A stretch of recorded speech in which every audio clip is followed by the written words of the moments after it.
வணக்கம். இன்றைய பிஎன்சியின் நேரலை செய்திகளை வழங்குவதற்காக நான் ஷாலினி மூர்த்தி.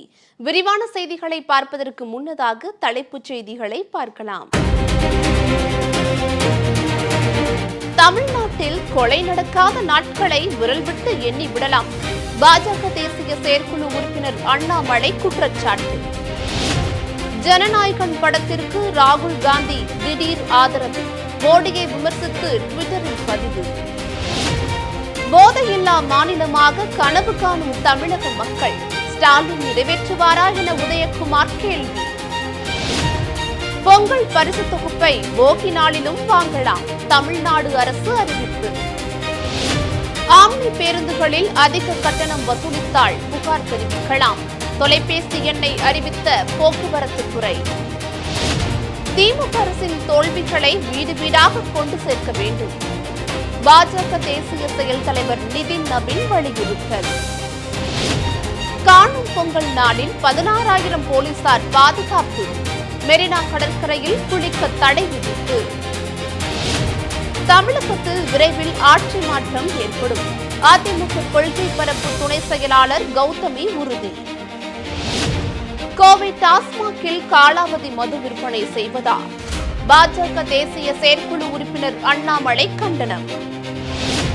45 சவரன் நகையை போலீசில் ஒப்படைத்த தூய்மை பணியாளர் 1 லட்சம் பரிசு தொகை அளித்த முதலமைச்சர் ஸ்டாலின்.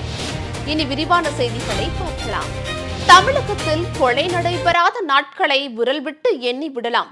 வயது முதிர்ந்தவர்கள், பெண்கள், குழந்தைகள், மாணவ மாணவியர், இளைஞர்கள் என யாருமே திமுக ஆட்சியில் பாதுகாப்பாக உணரவில்லை என்று முன்னாள் தமிழக தலைவர் அண்ணாமலை தெரிவித்துள்ளார். இதுகுறித்து தனது எக்ஸ் வலைதள பக்கத்தில் வெளியிட்டுள்ள அண்ணாமலை, எதிர்க்கட்சியினரை பழிவாங்க மட்டுமே காவல்துறையை பயன்படுத்தி தமிழக காவல்துறையை முற்றிலுமாக முடக்கி வைத்திருப்பதுதான் திமுக அரசின் ஒரே சாதனை என்றும் அண்ணாமலை சாடியுள்ளார். ஜனநாயகன் பட விவகாரத்தில் தவிக தலைவர் விஜய்க்கு காங்கிரஸ் கட்சியின் மூத்த தலைவர் ராகுல் காந்தி ஆதரவு தெரிவித்துள்ளார். இது தொடர்பாக தனது எக்ஸ் வலைதள பக்கத்தில் பதிவிட்டுள்ள ராகுல் காந்தி, ஜனநாயகன் திரைப்படத்தை தடை செய்ய தகவல் மற்றும் ஒளிபரப்பு அமைச்சகம் எடுக்கும் முயற்சி தமிழ் கலாச்சாரத்தின் மீதான தாக்குதல் என்று குறிப்பிட்டுள்ளார். மேலும் திரு மோடி அவர்களே, தமிழ் மக்களின் குரலை ஒடுக்குவதில் நீங்கள் ஒருபோதும் வெற்றி பெற மாட்டீர்கள் என்றும் காட்டமாக பதிவிட்டுள்ளார். சிபிஐ விசாரணை முடிந்து டெல்லியிலிருந்து விஜய் சென்னை திரும்பியுள்ள நிலையில் அவருக்கு ஆதரவாக பதிவிட்டுள்ளார் ராகுல் காந்தி. உதயநிதி ஸ்டாலினை முதலமைச்சராக்க ஸ்டாலின் போடும் பகல் கனவிற்காக மக்கள் கனவு என்ற திட்டத்தை செயல்படுத்துகிறார் என்று முன்னாள் அமைச்சர் RB உதயகுமார் கூறியுள்ளார். இது தொடர்பாக அவர் வெளியிட்டுள்ள வீடியோ செய்தியில், மின் கட்டணம் உயர்வு, சொத்து வரி உயர்வு, போதையில்லா மாநிலம், பாலியல் சம்பவங்கள் இதுபோன்று இல்லாமல் மக்கள் கனவு காண்கிறார்கள். இதையெல்லாம் ஸ்டாலினால் நிறைவேற்ற முடியுமா என்று கேள்வி எழுப்பியுள்ளார். ஆம்னி பேருந்துகளில் அதிக கட்டணம் வசூலித்தால் புகார் தெரிவிக்கலாம் என போக்குவரத்து துறை அறிவித்துள்ளது. அதற்கான உதவி எண்களையும் அறிவித்துள்ளது. இது தொடர்பாக வெளியிட்டுள்ள அறிக்கையில், பொங்கல் பண்டிகை மற்றும் தொடர் வார விடுமுறையை முன்னிட்டு பொதுமக்கள் வெளியூர் பயணம் மேற்கொள்வதை பயன்படுத்தி தனியார் ஆம்னி பேருந்துகள் அதிகப்படியான கட்டணம் வசூல் செய்தால் அதனை தடுக்க தமிழகம் முழுவதும் வட்டார போக்குவரத்து அலுவலர்கள், மோட்டார் வாகன ஆய்வாளர்கள் மற்றும் போக்குவரத்து சோதனைச்சாவடி ஆய்வாளர்கள் ஆகியோரை கொண்டு சிறப்பு குழு அமைக்கப்பட்டுள்ளது. தமிழகத்தில் பொங்கல் பண்டிகையை முன்னிட்டு வழங்கப்பட்டு வரும் பொங்கல் பரிசு தொகுப்பை இதுவரை வாங்க தவறியவர்களுக்காக போகி பண்டிகை நாளான இன்று நியாய விலை கடைகள் மூலம் வழங்கப்படும் என தமிழக அரசு அதிகாரப்பூர்வமாக அறிவித்துள்ளது. வேலை நிமித்தமாகவோ அல்லது வெளியூர் சென்ற காரணத்தினாலோ ஒரு சில குடும்ப அட்டைதாரர்கள் தங்களுக்குரிய பரிசு தொகுப்பினை பெற முடியாமல் போயிருக்கலாம் என்பதை கருத்தில் கொண்டு அரசு இந்த முக்கிய முடிவை எடுத்துள்ளது. அடுத்த 90 நாட்களுக்கு பாஜக தொண்டர்கள் ஒவ்வொரு வீடாக சென்று மத்திய அரசின் சாதனைகளையும் திமுக அரசின் தோல்விகளையும் மக்களிடம் கொண்டு சேர்க்க வேண்டும் என்று பாஜக தேசிய செயலாளர் நிதின் நபீன் வலியுறுத்தியுள்ளார். பூத்களை வென்றால் தேர்தலை வெல்லலாம் என்ற தாரக மந்திரத்துடன் செயல்படுமாறு நிதின் நபீன் கேட்டுக் கொண்டுள்ளார். பெண்களுக்கு எதிரான குற்றங்கள் மற்றும் பாதுகாப்பின்மை குறித்து அதிக கவனம் செலுத்தி பெண்களை மையப்படுத்தி பிரச்சாரங்களை முன்னெடுக்க நிதின் நபீன் உத்தரவிட்டுள்ளதாக பாஜக வட்டார தகவல்கள் தெரிவிக்கின்றன. காணும் பொங்கல் பாதுகாப்பு பணியில் சென்னையில் 16,000 போலீசார் ஈடுபட உள்ளனர். குழந்தைகள் காணாமல் போவதை தடுக்க சிறப்பு நடவடிக்கை எடுக்கப்பட்டுள்ளதோடு மெரினாவில் குளிக்கவும் தடை விதிக்கப்பட்டுள்ளது. பொங்கல் பண்டிகையின் ஒரு பகுதியாக காணும் பொங்கல் வரும் 17ஆம் தேதி சனிக்கிழமை கொண்டாடப்படுகிறது. அன்றைய தினம் பொதுமக்கள் கடற்கரை, பூங்கா உட்பட பொழுதுபோக்கு மையங்களுக்கு செல்வது வழக்கம்.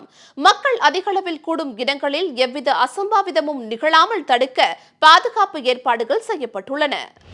பெற்றோரை கைவிட்டால் மாநில அரசு ஊழியர்களின் ஊதியத்தில் 10 முதல் 15% வரை பிடித்தம் செய்யப்பட்டு அது அவர்களின் பெற்றோருக்கு வழங்க ஏற்பாடு செய்யப்படும் என தெலுங்கானா மாநில முதல்வர் ரேவந்த் ரெட்டி எச்சரிக்கை விடுத்துள்ளார். ஹைதராபாத்தில் பேசிய ரேவந்த் ரெட்டி, பினரை திட்டம் மூலம் முதியோரை நல்ல வழியில் பாதுகாக்க இந்த அரசு தீர்மானித்துள்ளதாக கூறினார். இதனால் இனி பெற்றோரை ஒதுக்கி வைத்தாலோ, அநாத இல்லங்களில் சேர்த்தாலோ, கைவிட்டாலோ அரசு ஊழியர்களின் ஊதியத்தில் இருந்து 10 முதல் 15% வரை மாதம் பிடித்தம் செய்து அப்பணத்தை கைவிடப்பட்ட பெற்றோருக்கு வழங்க ஏற்பாடு செய்யப்படும் என தெரிவித்துள்ளார். இலங்கை கடற்படையினரால் 10 தமிழக மீனவர்கள் சிறைபிடிக்கப்பட்டு யாழ்ப்பாணம் சிறையில் அடைக்கப்பட்டுள்ளனர். திங்கட்கிழமையன்று காலையில் ராமேஸ்வரம் விசைப்படகு மீனவர்கள் 400க்கும் மேற்பட்ட படகுகளில் நெடுந்தீவு அருகே மீன்பிடித்துக் கொண்டிருந்தனர். அப்போது அங்கு வந்த இலங்கை கடற்படையினர் எல்லை தாண்டி மீன்பிடித்ததாக கூறி தென்னரசு என்பவருக்கு சொந்தமான விசைப்படகை சிறைப்பிடித்துள்ளனர். ரேஷன் கடைகளில் கைரேகை சரியாக பதிவாகாத முதியவர்களுக்கு கண் கருவிழி மூலம் சரிபார்த்து பொங்கல் பரிசு தொகுப்பை வழங்கலாம் என கூட்டுறவுத்துறை உத்தரவு பிறப்பித்துள்ளது. முதியவர்களின் கைரேகைகள் சரியாக பதிவு ஆகாததால் பொங்கல் பரிசு தொகுப்பு வாங்குவதில் சிக்கல் ஏற்பட்டதால் இந்த அறிவிப்பு வெளியாகியுள்ளது. தமிழ்நாடு முழுவதும் பொங்கல் பரிசு வழங்கும் பணி 8ஆம் தேதி முதல் நடைபெற்று வருகிறது. 14ஆம் தேதியுடன் இது நிறைவடைகிறது. நம்ம ஊரு திருவிழா கலை நிகழ்ச்சிகளை முதல்வர் மு.க.ஸ்டாலின் இன்று மாலை 6 மணிக்கு தொடங்கி வைக்கிறார். இது தொடர்பாக அவர் வெளியிட்டுள்ள பதிவில், சாதி பேதமற்ற சமத்துவ பொங்கல் தமிழ்நாடெங்கும் பொங்கட்டும். கழகத்தினர் பொங்கல் விழாக்கள், விளையாட்டுப் போட்டிகள், கோலப் போட்டிகளை எழுச்சியோடு நடத்தி பரிசு வழங்கிடுங்கள் என்று குறிப்பிட்டுள்ளார். தமிழ்நாட்டின் புகழ்பெற்ற 200-500 கலைஞர்கள் இணைந்து நடத்தும் மாபெரும் இசை நடன நிகழ்ச்சிகள் நடைபெற உள்ளன. சென்னையில் 20 இடங்களில் ஜனவரி 15ஆம் தேதி முதல் 18ஆம் தேதி வரை இந்நிகழ்ச்சிகள் நடைபெற உள்ளன. பொதுமக்களின் உயிரை வைத்து வருமானம் ஈட்ட முதலமைச்சருக்கு அருவருப்பாக இல்லையா என பாஜக தேசிய செயற்குழு உறுப்பினர் அண்ணாமலை கேள்வி எழுப்பியுள்ளார். இது தொடர்பாக அண்ணாமலை தனது எக்ஸ் தளத்தில் வெளியிட்டுள்ள பதிவில், கோயம்புத்தூரில் பொங்கல் பண்டிகை விற்பனைக்காக தேதி காலாவதியான மதுவை டாஸ்மாக் கடைகளில் விற்பனைக்கு திமுக அரசு வைத்திருப்பதாக ஊடகத்தில் செய்தி வெளியிட்டுள்ளதாக அண்ணாமலை குற்றம் சாட்டியுள்ளார். பொதுமக்களின் உயிர், உடல் நலம் குறித்து சிறிதளவும் அக்கறை இல்லாமல் வருமானம் வந்தால் போதும் என்ற ஒரே நோக்கம் கொண்ட திமுக அரசின் இந்த செயல்பாடு வன்மையாக கண்டிக்கத்தக்கது என்றும் அண்ணாமலை குறிப்பிட்டுள்ளார். சென்னை தியாகராய நகர் பகுதியில் நேற்று தூய்மை பணியில் ஈடுபட்டிருந்த பத்மா சாலையில் கேட்பாரற்று கிடந்த தங்க நகைகளை கண்டுள்ளார். அந்த நகைகளை தனது உடைமையாக்கிக் கொள்ள நினைக்காமல் உடனடியாக பாண்டிபஜார் காவல் நிலையத்திற்கு சென்று போலீசாரிடம் ஒப்படைத்தார். பத்மாவின் நேர்மையை போற்றும் வகையில் தமிழ்நாடு முதலமைச்சர் மு.க.ஸ்டாலின் அவரை நேரில் அழைத்து பாராட்டு தெரிவித்தார். தலைமைச் செயலகத்தில் நடைபெற்ற இந்த சந்திப்பில் பத்மாவுக்கு சால்வை அணிவித்து வாழ்த்து தெரிவித்த முதலமைச்சர் அவரது நற்செயலை பாராட்டி 1 லட்சத்திற்கான பரிசு தொகை காசோலையை வழங்கியுள்ளார். தமிழகத்தில் விரைவில் ஆட்சி மாற்றம் ஏற்படும். அந்த மாற்றத்திற்கு பிறகுதான் அனைத்து தரப்பு மக்களுக்கும் உண்மையான வளர்ச்சி கிடைக்கும் என்று நடிகையும் அதிமுக கொள்கை பரப்பு செயலாளருமான நடிகை கௌதமி கூறியுள்ளார்.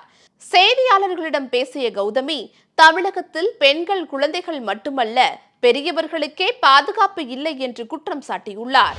பராசக்தி படத்தை பார்த்த சூப்பர் ஸ்டார் ரஜினிகாந்த் நடிகர் சிவகார்த்திகேயனை தொலைபேசியில் அழைத்து வாழ்த்து கூறியதாக தகவல் வெளியாகியுள்ளது. சென்னையில் நேற்று பராசக்தி படத்தின் நன்றி தெரிவிக்கும் நிகழ்ச்சியில் பேசிய சிவகார்த்திகேயன், நடிப்பதற்கு சவாலான கதாபாத்திரம் என்பதால் பராசக்தியை தேர்வு செய்தேன் என்று கூறினார். மைக்ரோசாப்ட் உரிமையாளரான பில் கேட்ஸ் தனது மனைவி மெலிண்டாவுக்கு ஜீவனாம்சமாக 71,100 கோடி ரூபாய் வழங்கியுள்ளார். பில்கேட்ஸ் மற்றும் அவரது மனைவி மெலிண்டா ஆகியோர் கடந்த ஆண்டு விவாகரத்து செய்து கொண்டனர். கடந்த 2021ஆம் ஆண்டு ஒப்புக்கொண்ட விவாகரத்து ஒப்பந்தப்படி 1,12,800 கோடி ஜீவனாம்சம் வழங்க ஒப்புக்கொண்டிருந்தார் பில்கேட்ஸ். ஏற்கனவே 41,700 கோடியை மெலிண்டாவுக்கு பில்கேட்ஸ் வழங்கிய நிலையில் இறுதியாக தற்போது 71,100 கோடி ரூபாய் வழங்கப்பட்டுள்ளது. அறுவடை திருநாளான பொங்கல் பண்டிகையொட்டி தமிழ்நாட்டு மீனவர்கள் கைது செய்யப்பட்டுள்ளது துயர சம்பவம் என்று தமிழ்நாடு முதல்வர் மு.க.ஸ்டாலின் தெரிவித்துள்ளார். கைது செய்யப்பட்டுள்ள 83 மீனவர்களும் 252 மீன்பிடி படகுகளையும் விடுவிக்க கோரி வெளியுறவுத்துறை அமைச்சர் ஜெயசங்கருக்கு கடிதம் எழுதியுள்ளார். தமிழக மீனவர்கள் மீண்டும் கைது செய்யப்படுவதை தடுத்து நிறுத்தவும் உரிய தூதரக நடவடிக்கைகளை மேற்கொள்ள வலியுறுத்தியும் வெளியுறவுத்துறை அமைச்சர் ஜெயசங்கருக்கு எழுதியுள்ள கடிதத்தில் குறிப்பிட்டுள்ளார். இத்துடன் செய்திகள் நிறைவடைகின்றன. அண்மை செய்திகளை உடனுக்குடன் தெரிந்து கொள்ள எப்பொழுதும் BNC டைம்ஸ் சேனலுடன் இணைந்திருங்கள். நன்றி.